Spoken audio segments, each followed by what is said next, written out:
قرأتها حبيت أشاركها معاك. بس خلينا في البداية نصلي على الحبيب عليه أفضل الصلاة والسلام. وتأكد إنك عامل لايكك الجميل والشير والمتابعة عشان تتابع كل جديد وتستفيد إن شاء الله.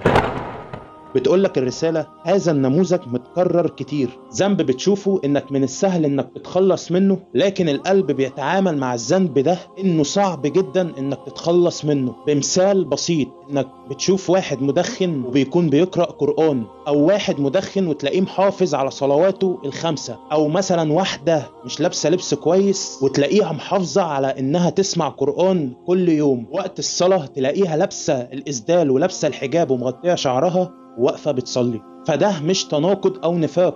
الناس دي الشيطان ما قدرش إنه يدخل اليأس على قلبهم بسبب المعاصي، وعندهم أمل ورجاء من الله عز وجل على إنه يهديهم ويتوب عليهم. فاحذر حذر شديد إنك تقطع الحبال اللي بينك وبين ربنا لمجرد إن حبل واحد مش متوصل كويس أو ضعيف. فاسمع معايا الآيات دي وركز فيها.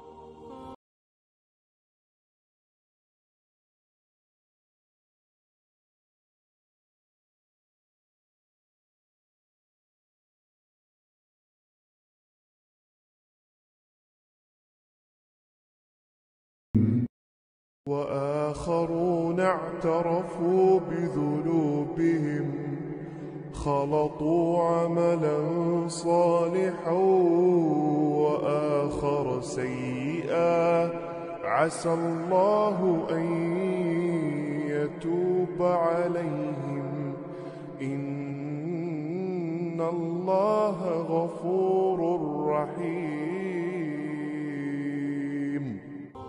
فإن الله غفور رحيم. وبس كده يا صديقي، سلام عليكم.